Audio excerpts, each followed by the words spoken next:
کیونکہ یہ مسئلہ اب ایک فیصلہ کن مرحلے میں داخل ہو گیا ہے۔ پہلے بھی اس سے بے خبر یا لا تعلق رہنے کا کوئی جواز نہیں تھا، اور اب اور زیادہ ضروری ہو گیا ہے کہ ہم سب اس مسئلے سے نہ صرف واقف ہوں بلکہ پوری شدت کے ساتھ مسجد اقصی کی تطہیر، اس کی آزادی اور پورے سرزمین مقدس کو اس کا مقام دلانے کی جد و جہد میں جس طرح بھی ہم شرکت کر سکیں ضرور کریں۔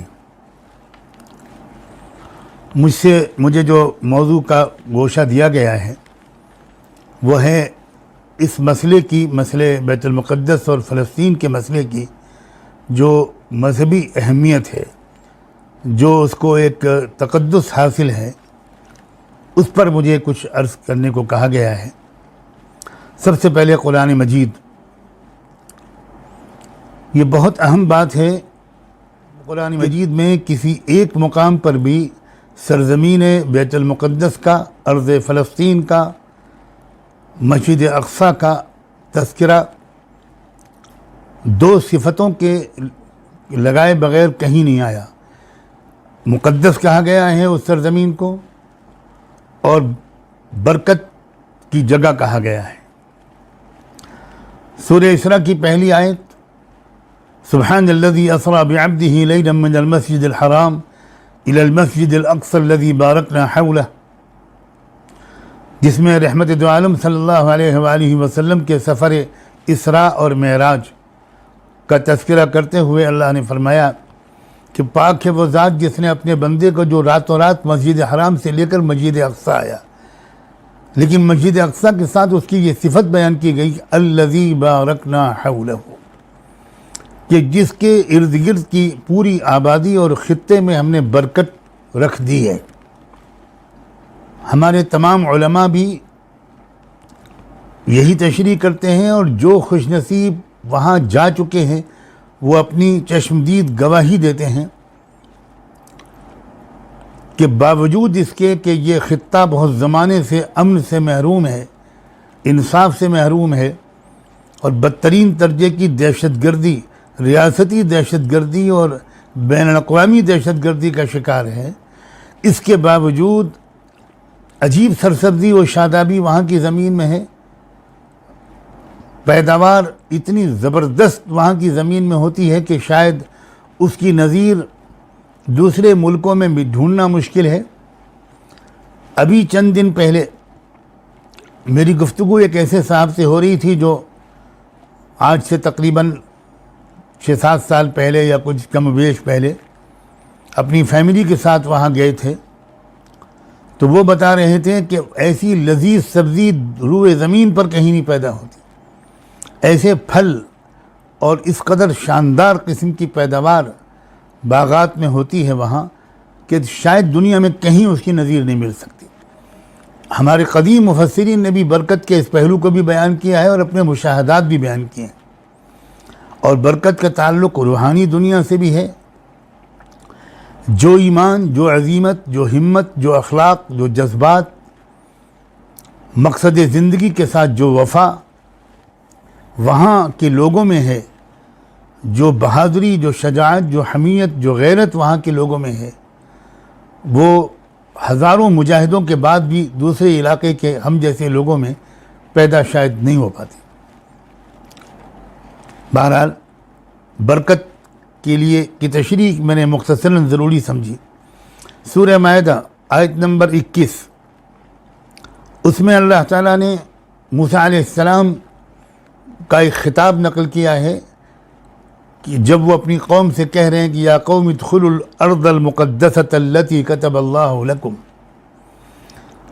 اے میری قوم کے لوگوں اس مقدس سرزمین میں اب داخل ہو جاؤ جو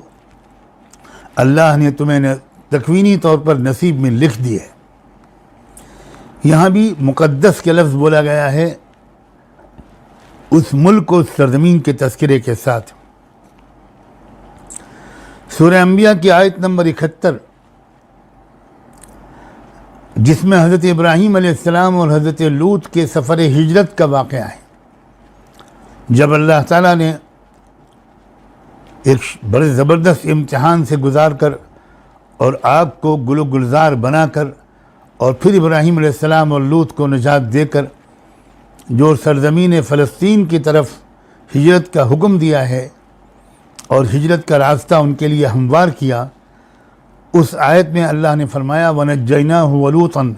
إِلَى الْأَرْضِ الَّتِي بَارَكْنَا فِيهَا لِلْعَالَمِينَ کہ ہم نے ابراہیم کو اور ان کے بھتیجے لوط کو ہم نے اس ملک کی طرف، اس سرزمین کی طرف ہم نے ان کے ظلم و ستم سے نجات دلا کر روانہ کر دیا، پہنچا دیا، جس سرزمین میں ہم نے ساری دنیا کے لوگوں کے لیے ہم نے برکت رکھی ہے۔ یہاں برکت کا لفظ بھی ہے اور للعالمین کا ایک اضافی لفظ ہے۔ میں چونکہ زیادہ وقت نہیں لینا چاہتا تو ہر لفظ کی الگ تشریح نہیں کرنا چاہوں گا، اور بھی حضرات ہیں جن سے استفادہ کرنا ہے۔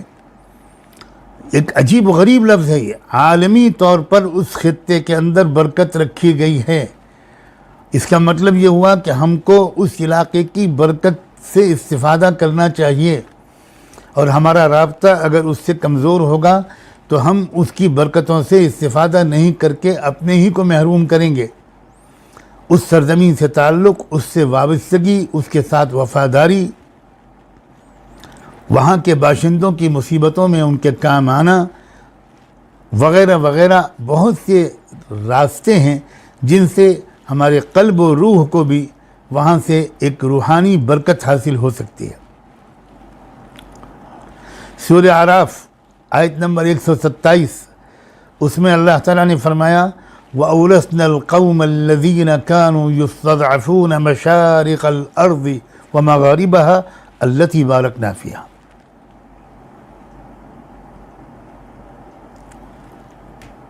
ہم نے ان لوگوں کو جو بہت ہی دبے کچلے لوگ تھے، بہت کمزور اور مظلوم لوگ تھے، ان کو ہم نے اس ملک کے مشرقی اور مغربی خطے کا وارث بنا دیا جس میں ہم نے برکت ڈالی ہے۔ میں پھر یہاں پر یہ عرض کرتا ہوں کہ مجھے پوری آیت کے تمام الفاظ کی اس وقت تشریح نہیں کرنی ہے، ایک نقطے کی طرف آپ کی توجہ مرکوز کرنا چاہتا ہوں۔ قرآن مجید جیسا کلام جس میں ایک حرف بھی حشو و زائد نہیں ہے، وہاں یہ التزام کرنا اور اس کو انشور کرنا کہ جہاں بھی سرزمین مقدس کا، بیت المقدس کا، مسجد اقصیٰ کا تذکرہ آئے وہاں برکت کا تذکرہ ضرور آئے، وہاں اس کے روحانی تقدس کا، اس کے غیر معمولی مذہبی عظمت کا، اور جب میں مذہبی عظمت کہہ رہا ہوں تو میں شاید صحیح ترجمانی نہیں کر رہا ہوں، روحانی طور پر اس زمین کے اندر جو فیضان ہے، جو برکتیں ہیں، جو اثرات ہیں، اس کی طرف یہ اشارہ ہے۔ تو اس آیت میں بھی جو سورہ اعراف کی آیت نمبر 127 ہے،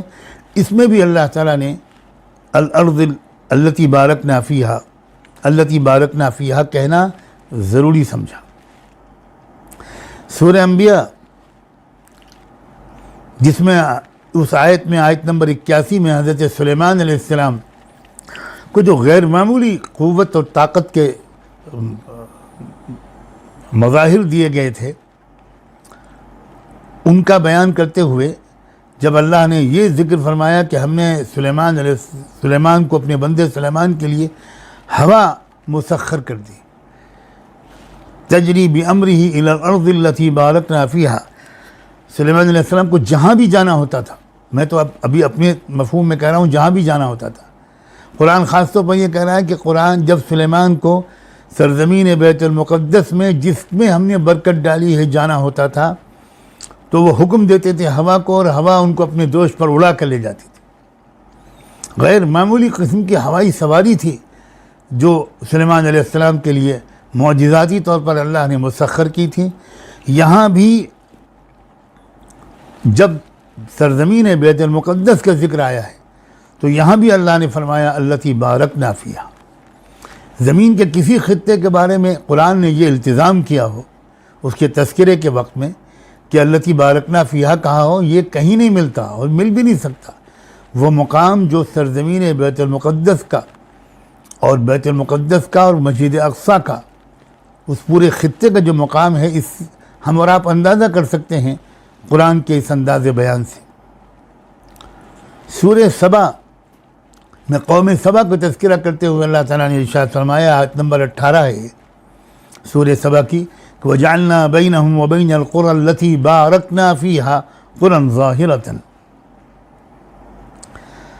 قوم سبا کو اللہ نے بڑی لگژریس زندگی دی تھی، شاندار باغات اور ایسی عجیب و غریب سیٹنگ کی تھی کہ وہ ان کے مسافر جب وہ چلتے ایک علاقے سے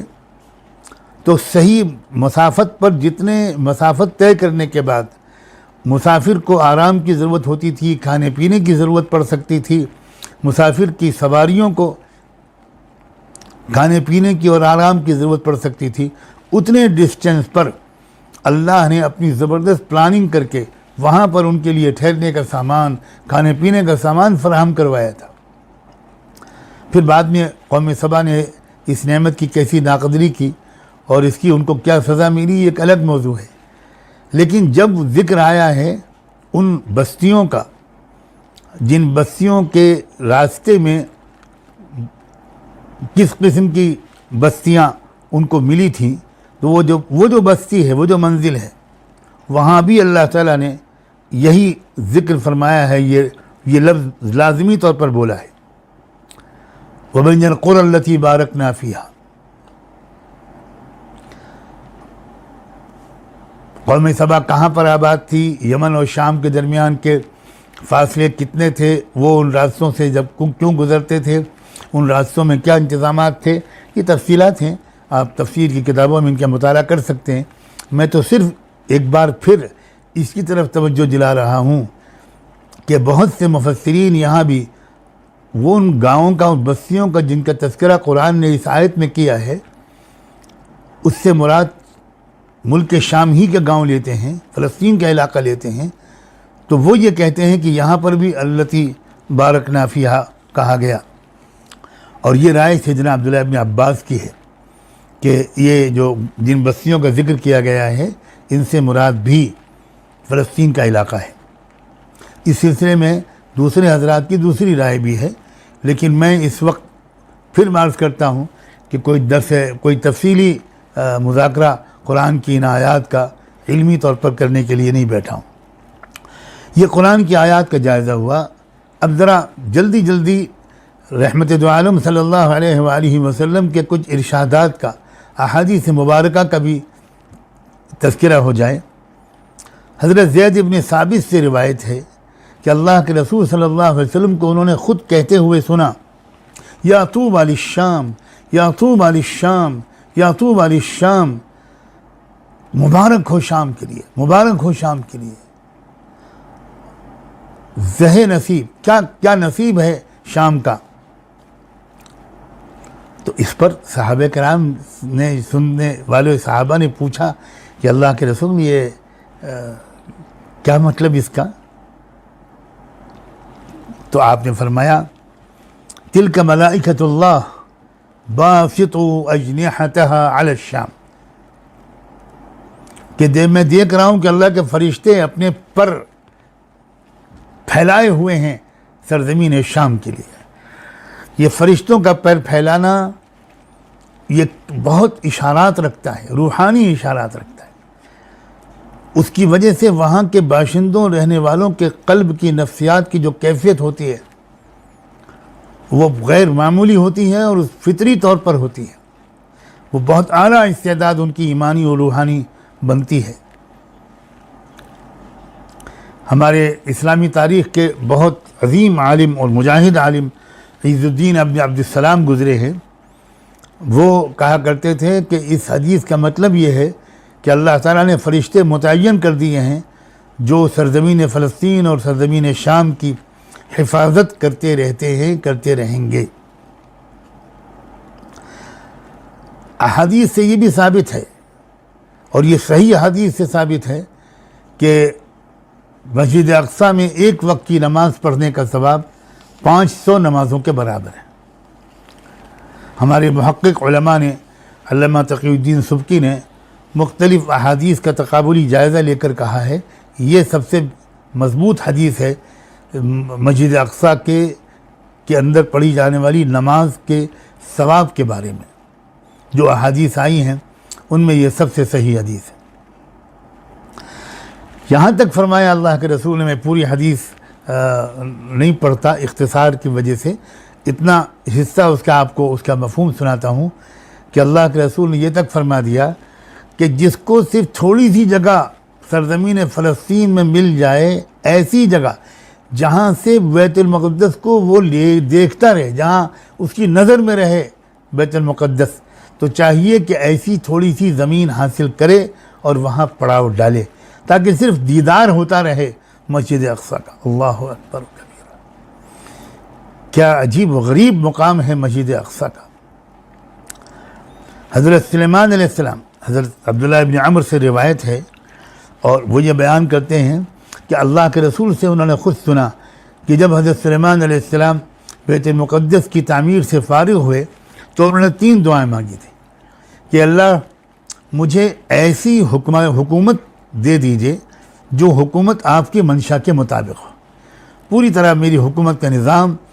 آپ کے پسندیدہ نظام اور قوانین کے مطابق ہو۔ دوسری دعا مانگی تھی، اور اللہ مجھے ایسی سلطنت دے دیجئے جو میری بات کبھی کسی کو نہ ملے۔ اور تیسری دعا مانگی تھی کہ اللہ ایک ایسی قبولیت دے دیجئے اس مسجد اقصیٰ کو کہ جو شخص بھی اس میں نماز پڑھ لے اور وہ صرف نماز پڑھنے کے لیے سے یہاں آئے اور کوئی مقصد اس کے سفر کا نہ ہو، اور یہاں آ کر نماز پڑھ کے وہ چلا جائے، تو وہ اس طرح اپنی گناہوں سے اسی وقت نکل جائے جیسے کہ وہ اس دن تھا گناہوں سے معصوم جس دن کہ وہ پیدا ہوا تھا، جس دن اس کی ماں نے اس کو جنا تھا۔ اللہ یأتی ھذا المسجد احد لا يريد الا الصلاة فيه الا خرج من ذنوبه كيوم ولدته امه۔ اس پر اللہ کے رسول نے یہ تبصرہ بھی فرمایا کہ پہلی 2 دعائیں تو یقیناً قبول ہو گئیں، اور جو تیسری دعا ہے کہ مسجد اقصیٰ میں نماز پڑھنے کی نیت سے آنے والا نماز پڑھ کے نکلے تو اس کی ایسی مغفرت ہو جائے، امید ہے مجھے، حضور فرماتے ہیں امید ہے، ارجو ان یکون قد اعطی الثالثہ، کہ اس کی یہ تیسری دعا بھی قبول ہو گئی ہوگی۔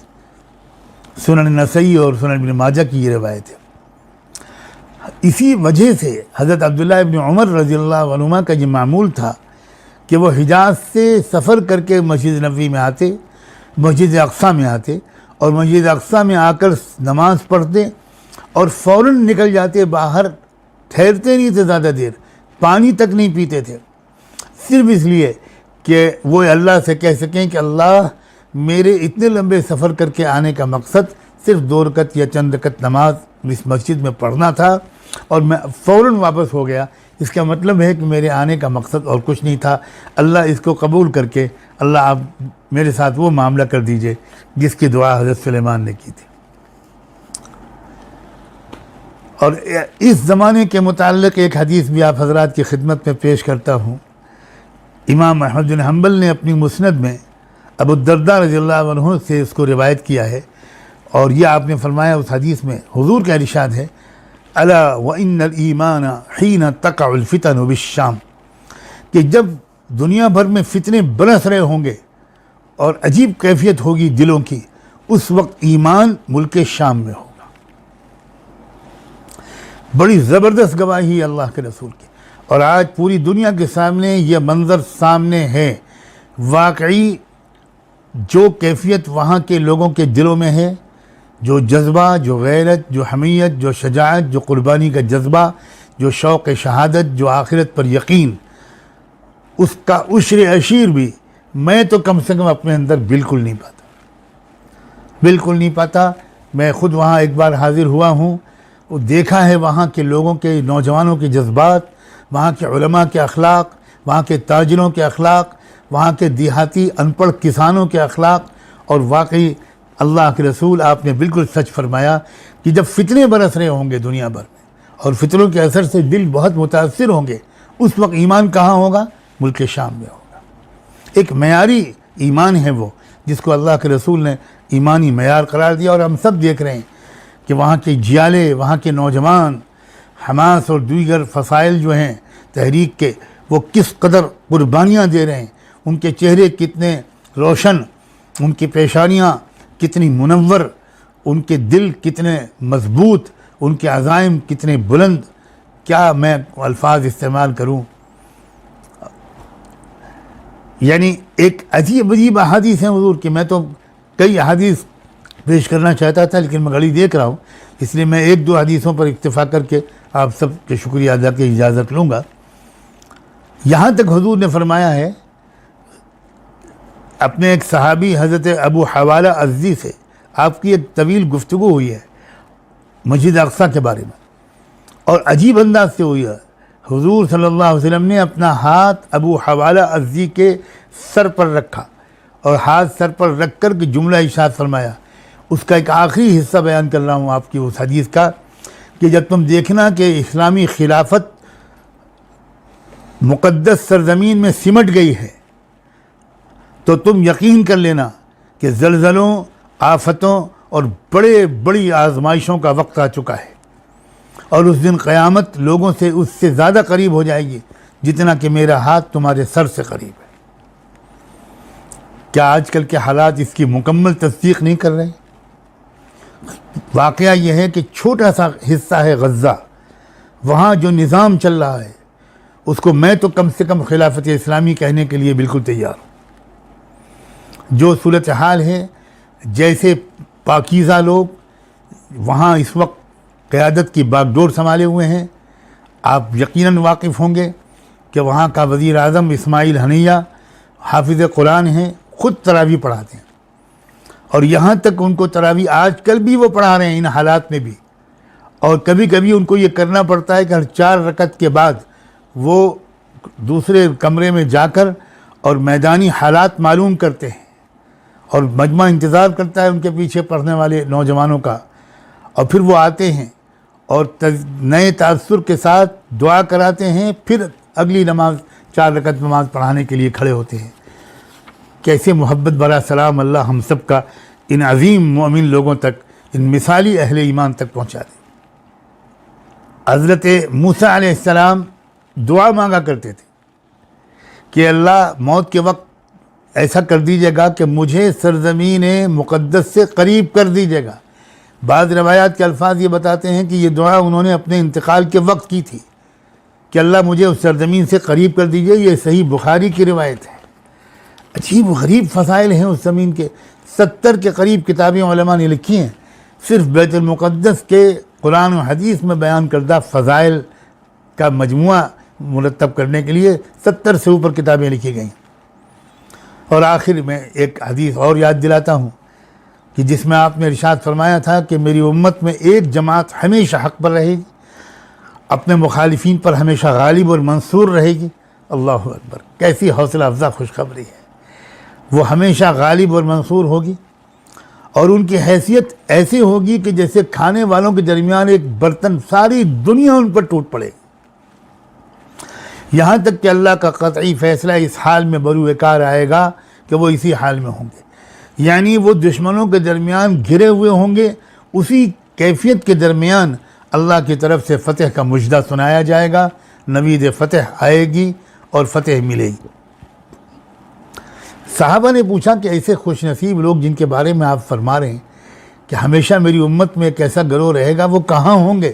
تو آپ نے فرمایا تھا بیت المقدس کے قرب و جوار میں ہوں گے، بِأَكْنَافِ بیت المقدس. حدیث کے الفاظ یہ ہیں. ام المومنین ہم سب کی ماں حضرت میمونہ رضی اللہ عنہا نے ایک بار اللہ کے رسول سے درخواست کی تھی کہ بیت المقدس کے بارے میں ذرا کچھ بتا دیجئے. تو اس وقت آپ نے یہ بھی فرمایا تھا کہ میدان حشر وہیں قائم ہوگا اور لوگ وہیں سے اٹھ کر اپنے ٹھکانوں پر جائیں گے. اور اس حدیث کے آخر میں آپ نے فرمایا تھا ائتوہ فصلوا فیہ، جایا کرو وہاں اور وہاں نماز پڑھا کرو، نماز ادا کیا کرو. اور اگر تم وہاں حاضر نہ ہو سکو اور نماز ادا نہ کر سکو تو کم سے کم وہاں کے چراغوں میں جلنے کے لیے تیل بھیجتے رہا کرو. یہ آخری ایک ہدایت ہم لوگوں کے لیے بھی ہے. اس بات کی کوشش الحمدللہ پچھلے 2-3 دن سے شروع ہوئی ہے کہ کچھ ایسی سبیل بن جائے کہ ہم تحفظ کے ساتھ پورے مسلمانان ہند اور دیگر انصاف پسندوں کے عطیات کو وہاں پہنچا سکیں۔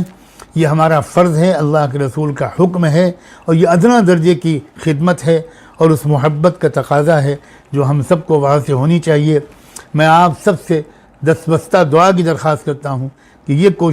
جو کوشش شروع ہوئی ہے کہ کسی طرح ایسی شکل نکل آئے، جس دن وہ شکل نکل آئے گی اس کا اعلان کیا جائے گا کہ پوری امت میں جتنے لوگ اپنا جو مال بھیج سکیں وہاں بھیجیں، اور وہ وہاں ان لوگوں تک بھی پہنچ جائے جن تک پہنچنا چاہیے۔ اس کے لیے آپ دعا کا اہتمام فرمائیں۔